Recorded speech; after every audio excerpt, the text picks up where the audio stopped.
Kiteeberezebwa nti abasajja bano enjovu babadde tebazitidde ebbanga ddene kubanga amasanga ge basangiddwa nago gabadde gakyawunya.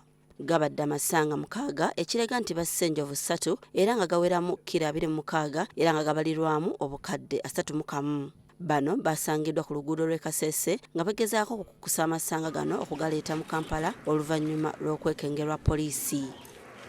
At around 4, when I got communication from warden in charge, the shelter sector, that he suspected one vehicle by the mode of gypsum to have been carrying ivory and was going to pass through our area, Katungu.